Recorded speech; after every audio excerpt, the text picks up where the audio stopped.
Buenas compañeros y tutor. A continuación se hará una presentación de los aspectos más relevantes en torno a las lecturas de la unidad número 1 del curso de microelectrónica.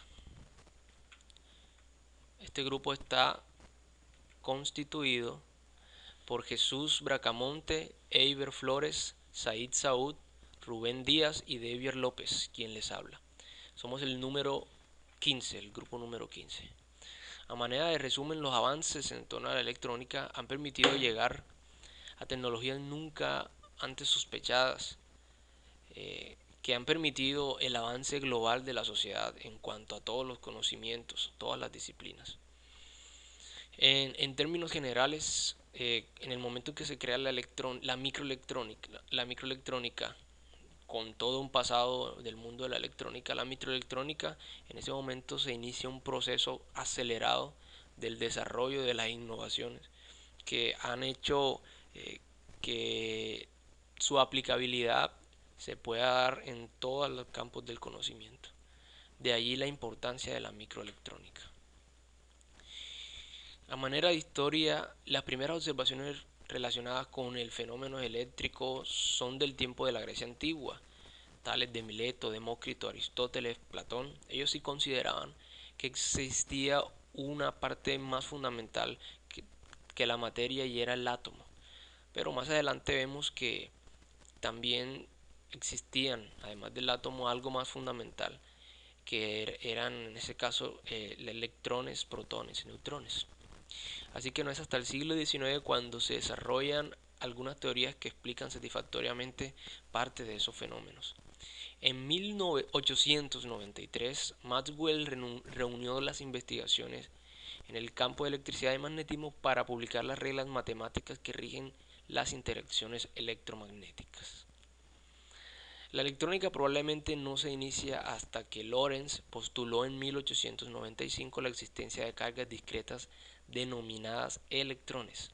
Thomson halló experimentalmente su existencia 2 años más tarde y Millikan midió con precisión la carga del electrón ya entrando el siglo XX. En 1904 Fleming inventó el diodo que denominó válvula. Y en 1906, cuando De Forest interpuso un tercer electrodo o rejilla en una válvula de Fleming, que era el diodo, creando el tubo triodo denominado audión, se dio paso entonces al primer amplificador de la historia. Con esta invención se empiezan a hacer transmisiones de radiofrecuencia, la radio, la televisión en blanco y negro en su momento. Entonces la verdadera revolución tecnológica de la electrónica surge con la invención de los dispositivos basados en semiconductores y más en concreto con la invención del transistor. La verdadera revolución surge como ya les decía, con la invención de los dispositivos basados en semiconductores, específicamente la invención del transistor. Los primeros trabajos sobre semiconductores fueron comenzados por Hales en 1879 sobre el efecto que lleva su nombre, efecto de Hall, muy conocido. Los primeros rectificadores de unión metal-semiconductor se estudian entre 1920 y 1930. En 1943 se obtiene la primera unión PN sobre cristal único de silicio. En 1947, Brattain y Bardeen hicieron, o de esos estudios nació el primer amplificador de estado sólido en forma de transistor de contacto. Los primeros transistores de crecimiento fueron construidos en 1950 por Laboratorios Bell.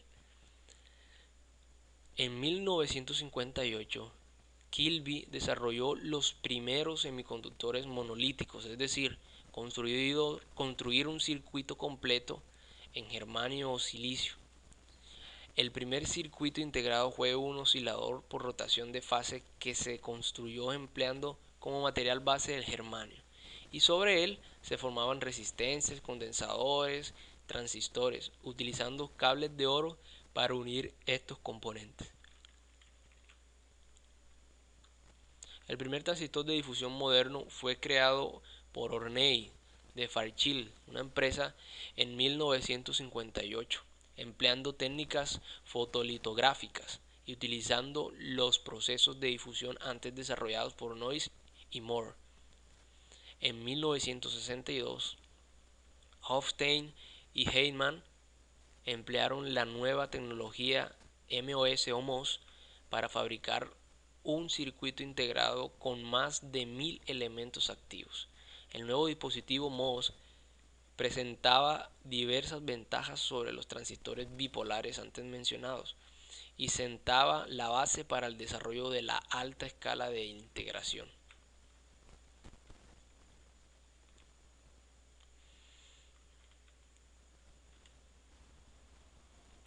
Ok. Las técnicas de integración de circuitos integrados se beneficiaron de los avances tecnológicos. Los procesos de implantación iónica y litografía permitieron realizar líneas de conexión en la oblea de silicio con anchuras del orden de micras. En este momento de la historia se hablaba de microsistemas y vamos a ver más adelante que ya ese concepto de microsistemas cambia a un concepto de menor tamaño, que son los nanosistemas. Además, el avance en las tecnologías de integración introdujeron los circuitos PMOS o PMOS y CMOS o CMOS. Correcto. Entonces la evolución ha sido espectacular. Así, en 1951 se fabricaron los primeros transistores discretos. En 1960 se construyeron los primeros circuitos monolíticos con 100 componentes. En 1966 estos circuitos alcanzaron 1000 componentes.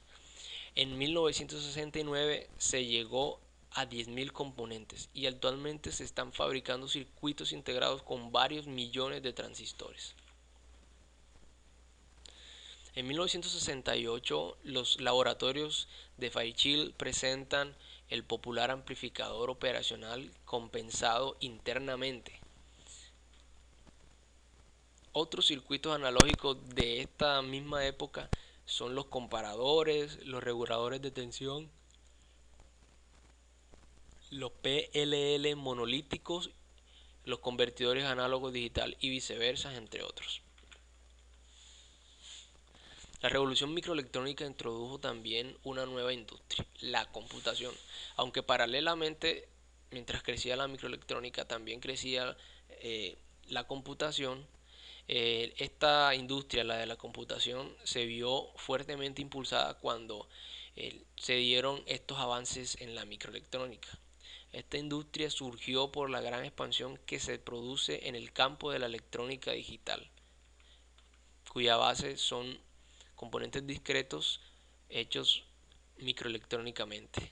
En 1960, Noyce y Norman introdujeron la primera familia lógica semiconductora, la lógica resistencia transistor, RTL, que sirvió de base para la construcción de los primeros circuitos integrados digitales. En 1961 apareció la familia de acoplo directo, DCTL, y un año más tarde la lógica de diodo transistor, DTL.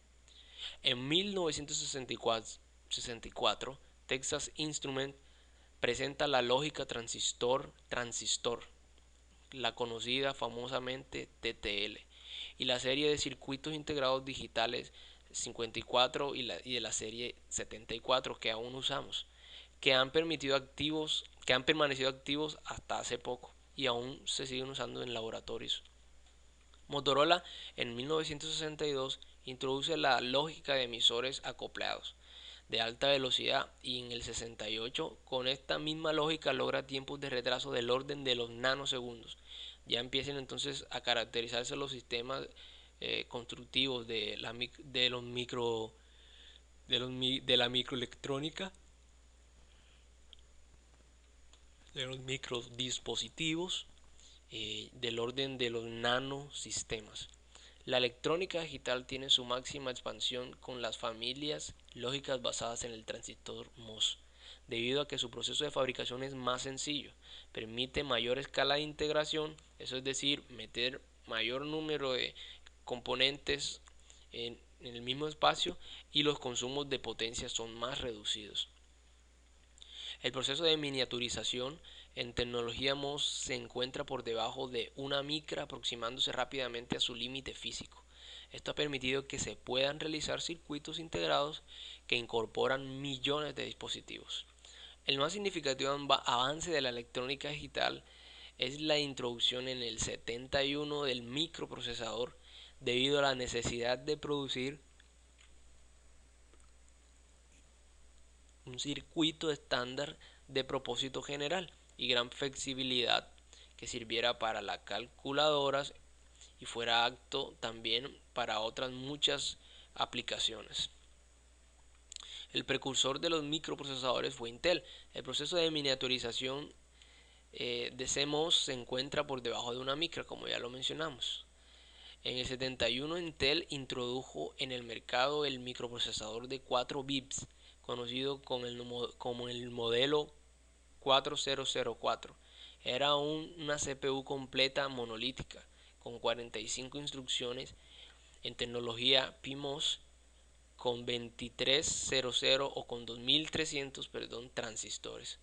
El éxito del procesador fue inmediato y su amplia difusión supuso el comienzo de una auténtica revolución industrial.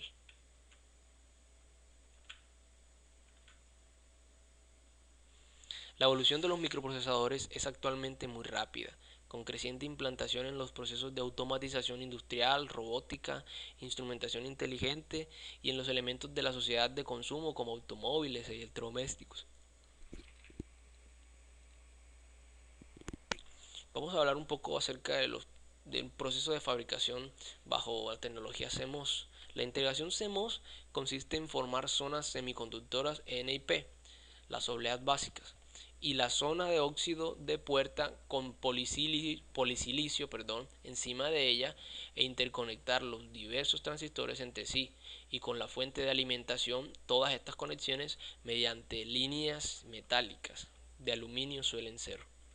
Las regiones citadas no se encuentran en el mismo plano, sino en pisos sucesivos o en planos sucesivos. Las difusiones penetran en la oblea semiconductora, el óxido de puerta y el polisilicio se elevan sobre ella y el metal circula por encima de todo el conjunto. Bueno, compañeros y tutor, esta es la presentación de los aspectos más relevantes correspondientes a las lecturas de la unidad 1 de microelectrónica. Muchas gracias.